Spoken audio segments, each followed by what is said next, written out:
इस मूवी के कहानी में हम लोग एक ऐसे टूरिस्ट प्लेस को देखेंगे जहां टूरिस्ट खुले में ही घपाघप करना पसंद करते हैं। इस बात का फायदा एक लड़का उठाता है। वो इन सभी के वीडियोस रिकॉर्ड करके इंटरनेट पर डालकर पैसे कमाता है। लेकिन इस काम की वजह से उसके साथ आगे क्या क्या होता है ये हम लोग इस मूवी में देखने वाले हैं। तो चलिए इस वीडियो को शुरू करते हैं। मूवी के शुरुआत में हम लोग पीटर को सुबह सुबह एक जंगल में घूमते हुए देखते हैं जहां उसे खून के साथ साथ एक मर्डर वेपन मिलता है। वो उसे अपने पास ही रख लेता है। तभी उसके पास एक कॉल आता है। जैसे ही वो उस कॉल को रिसीव करता है, दूसरे तरफ की आवाज को सुनकर उसके होश उड़ जाते हैं। आखिर पीटर इतना क्यों डर गया, ये बात जानने के लिए हमें फ्लैशबैक में जाना होगा। फ्लैशबैक में हम लोग पीटर को देखते हैं। वो एक सुंदर सी जगह पर रहता है। ये जगह एक टूरिस्ट प्लेस भी होती है। ये जगह इतनी ब्यूटीफुल थी कि लोग यहाँ अपनी छुट्टियां मनाने के लिए आया करते थे। इन्हीं टूरिस्ट में से एक लड़की होती है जो कि यहाँ अच्छा वक्त बिताने के लिए आई थी और उसका नाम लौरा था। लौरा यहाँ धूप में बैठकर आराम कर रही थी। तभी पीटर की नजर उस पर पड़ती है। पीटर उसे दूर से देखकर ही उसका दीवाना बन जाता है। लेकिन तभी लौरा के पास में उसका बॉयफ्रेंड आता है।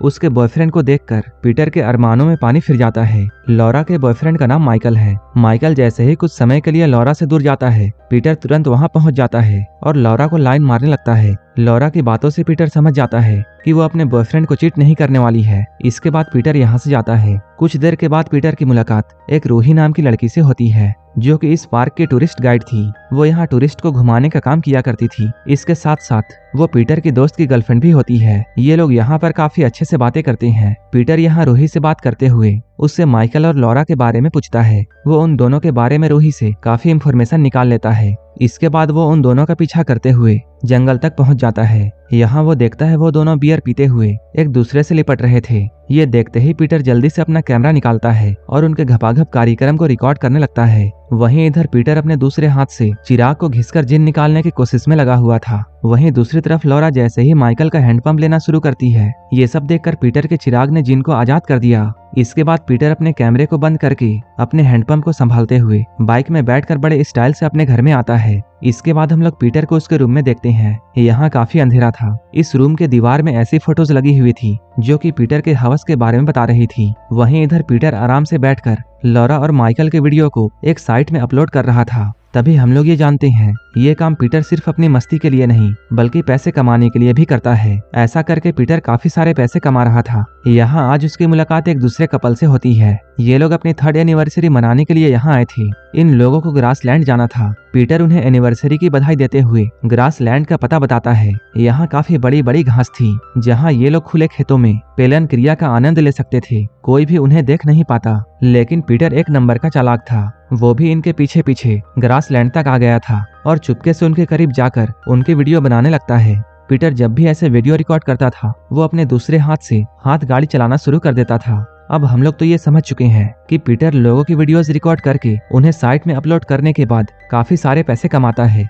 इसके अगले दिन पीटर की मुलाकात जॉन से होती है। ये लोग काफी महीनों से मिले नहीं थे। जॉन यहाँ पीटर को अपनी न्यू गर्लफ्रेंड रिचल से मिलवाता है। इसके बाद पीटर इन दोनों को इस पार्क में अच्छी अच्छी जगहों पर घुमाता है। इसके बाद पीटर रूही से मिलता है जो कि एक ड्रामा बुक पढ़ रही थी। पीटर अभी रूही से बातें कर ही रहा था, तभी उसकी नजर यहाँ पर एक लड़की पर पड़ती है। उस लड़की की खूबसूरती को देखकर पीटर उसका दीवाना बन जाता है। इसके बाद पीटर उस लड़की को पूरे पार्क में इधर उधर ढूंढने लगता है। तभी पीटर को वो लड़की एक कॉटेज के आगे शावर लेते हुए दिखाई देती है। पीटर तुरंत अपना कैमरा निकालकर उस लड़की की वीडियो बनाना शुरू कर देता है। लेकिन उस लड़की को भी थोड़ा पता चल गया था कि पीटर उसे देख रहा है। इसके बाद वो पीटर से गुस्सा करने के बजाय उससे टॉवल मांगती है। वो पीटर को अपना नाम माया बताती है। इन दोनों के बीच में बातें हो ही रही थी, तभी माया पीटर को अपने ब्रा का हुक बांधने के लिए कहती है। इस सीन को देखकर समझा जा सकता है कि माया भी पीटर में इंटरेस्टेड है। लेकिन पीटर तो पहले से ही माया को पसंद करता था। ये लोग साथ में बातें करते हुए आगे जा रहे थे। तभी इन्हें रास्ते में माया का बॉयफ्रेंड आरजे मिलता है।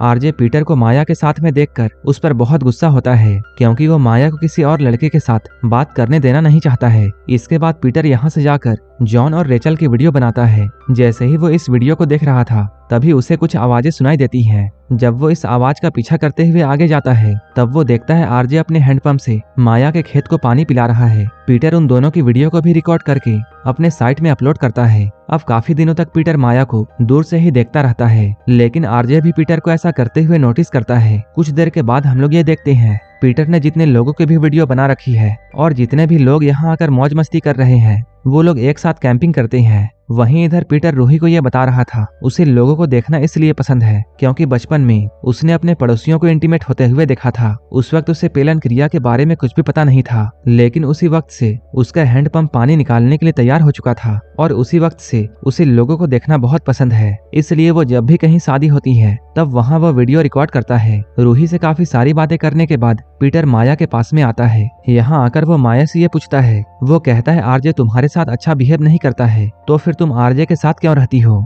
तुम्हें किसी अच्छे लड़के के पास होना चाहिए। माया उसकी सारी बातों में हाँ कहती है। वहीं इधर आरजे रूही से बातें करता है और वो रूही से ये कहता है कि वो पीटर को माया से दूर रहने के लिए कहे। इधर पीटर और माया जब बातें कर रहे थे तभी यहाँ पर आरजे आ जाता है। उसे यहाँ देखकर पीटर तुरंत वहाँ से निकल जाता है। उसके जाने के बाद आरजे फिर से माया पर बहुत गुस्सा करता है। वो उसे अब्यूज भी करता है, लेकिन माया उसे उल्टा सेड्यूस करके उसके घोड़े पर सवारी करने लगती है। ये सब पीटर भी छुपकर देख रहा था। इसके बाद वो अपना कैमरा निकालकर इस भव्य नजारे को रिकॉर्ड करने लगता है, लेकिन तभी हम लोग ये देखते हैं माया एक चाकू को आरजे के गर्दन के आसपास घुमा रही है। देखते ही देखते माया उस चाकू को आरजे के गर्दन में घुसा देती है, यानी कि माया ने यहाँ आरजे को मार दिया। यहाँ पर यह सारा कांड बिना कपड़ों के हो रहा था और ये सारा कुछ पीटर के कैमरे में रिकॉर्ड हो गया था। लेकिन पीटर रिकॉर्ड करने के बाद जैसे ही यहाँ से भागने वाला था तभी माया उसे देख लेती है और वो उसे भी सेड्यूस करती है। पीटर के दिमाग में अभी वही सब घूम रहा था। इधर माया आरजे की बॉडी को उस लेक में डालकर इस शहर से निकल जाती है। इधर पीटर जब रूही से मिलता है तब वो बताती है आरजे ने तुम्हें वार्न किया है कि तुम उसकी गर्लफ्रेंड माया से दूर रहो।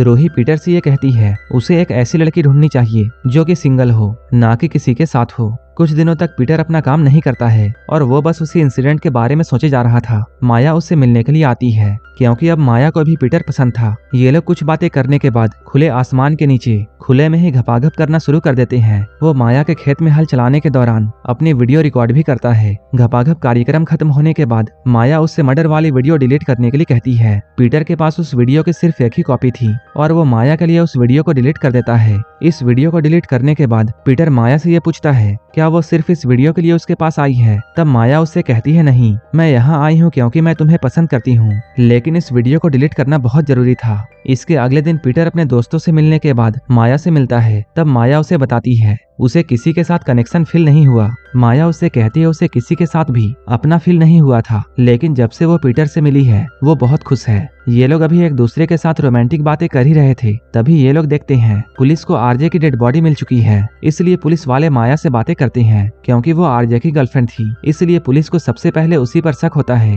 लेकिन माया अपने एक दोस्त को कॉल लगाकर पुलिस वालों को ये यकीन दिलाती है कि माया कुछ दिनों से अपने फ्रेंड के साथ में थी क्योंकि आरजे और उसका ब्रेकअप हो चुका था। उस फ्रेंड की गवाही को सुनकर माया सस्पेक्ट लिस्ट से बाहर आ जाती है। वहीं इधर पीटर के सारे दोस्तों को ये यकीन था कि माया ने ही अपने बॉयफ्रेंड को मारा है। माया के लिस्ट से निकल जाने के बाद डिटेक्टिव का शक पीटर पर आता है। वो लोग सोचते हैं उसने माया को पाने के लिए आरजे को मार दिया होगा। इसलिए अगले दिन पीटर जब निको और रूही से बातें कर रहा था तभी डिटेक्टिव यहाँ आता है और वो यहाँ आकर पीटर के उस वेबसाइट को निकाल लेता है जहाँ पीटर लोगों की वीडियोस अपलोड किया करता था। तभी माया निको और रोनी को भी एक वीडियो दिखाती है जहाँ वो लोग इंटीमेट हो रहे थे। माया उन लोगों को ये बताती है इस वीडियो को पीटर ने रिकॉर्ड किया था। इधर डिटेक्टिव के पास बहुत सारी कहानियां तो थी, लेकिन कोई भी सबूत नहीं था कि उस कत्ल को पीटर नहीं किया है। लेकिन जैसे ही इन लोगों को सबूत मिलेंगे वो लोग पीटर को अरेस्ट करके यहाँ से ले जाएंगे। डिटेक्टिव के यहाँ से जाने के बाद निको और रूही पीटर को बहुत डांटते हैं, लेकिन यहाँ माया के एक्सप्रेशन को देखकर हम लोग ये समझ पाते हैं कि पीटर के बारे में काफी जानकारी माया ने ही पुलिस को दिया है। अभी पीटर को कुछ भी समझ में नहीं आ रहा था कि वो क्या करे। तब माया उसे इस वेबसाइट को डिलीट करके अपने साथ भागने के लिए कहती है। इस बात के लिए पीटर मान जाता है क्योंकि उसके पास भागने के अलावे कोई और रास्ता नहीं था। इसके बाद पीटर अपने घर आकर जल्दी से अपने साइट को डिलीट करके सामान को पैक करते हुए माया के पास में आता है। लेकिन जैसे ही वो कार के पास में पहुंचता है डिटेक्टिव भी यहाँ पहुंच जाता है। डिटेक्टिव को यहाँ देखकर पीटर भी यहाँ से भागता है, लेकिन तभी माया ने डिटेक्टिव को भी चाकू मारकर उसे जान से मार दिया। थोड़ी देर के बाद पीटर फिर से मर्डर स्पॉट पर आता है ताकि वो मर्डर वेपन पुलिस को देकर माया को फंसा सके। लेकिन तभी उसके पास माया का कॉल आता है। वो बताती है उसने किसी का मर्डर नहीं किया है, बल्कि आरजे और डिटेक्टिव उसके दोस्त हैं और उन दोनों के साथ में मिलकर माया ने उसे फंसाया है क्योंकि माया पीटर से बदला लेना चाहती है। क्योंकि कुछ साल पहले माया यहाँ पर अपनी छुट्टियां बिताने के लिए आई थी, लेकिन पीटर ने उसकी वीडियो रिकॉर्ड करके इंटरनेट पर डाल दिया था। उस वीडियो को उसकी फैमिली वालों ने भी देखा था। इसके बाद उन लोगों ने उस वीडियो को इंटरनेट से हटवा दिया था, लेकिन तब तक वह वीडियो सभी तरफ फैल चुकी थी, जिसकी वजह से माया की बहुत बदनामी होती है और कोई भी अब माया को रिस्पेक्ट नहीं देती है। इन सभी का बदला लेने के लिए माया अपने दोस्तों के साथ प्लानिंग करके इस जगह पर वेकेशन मनाने के लिए आई थी। वो यहाँ पर यह भी बताती है, तुम्हारे पास जितने भी वीडियोस थी उन सारी असली वीडियोस को उन्होंने पुलिस के पास में जमा कर दिया है। हम लोग जिसे पुलिस वाला समझ रहे थे वो कोई पुलिस नहीं था। उसकी सारी बातों को सुनने के बाद पीटर ये समझ चुका था कि उसके घोड़े लग चुके हैं। इसके बाद असली वाली पुलिस पीटर के पास में आकर उसे अरेस्ट करके यहाँ से ले जाती है और यहीं पर यह मूवी खत्म हो जाती है। इसी तरह की मूवीज के लिए आप हमें टेलीग्राम और इंस्टाग्राम पर फॉलो कर सकते हैं, जिसका लिंक डिस्क्रिप्शन में दिया हुआ है। अगर मूवी अच्छी लगी हो तब एक लाइक जरूर कर देना और ऐसे ही वीडियोस के लिए मेरे चैनल को सब्सक्राइब कर लेना। तो मिलते हैं हमारे नेक्स्ट वीडियो में।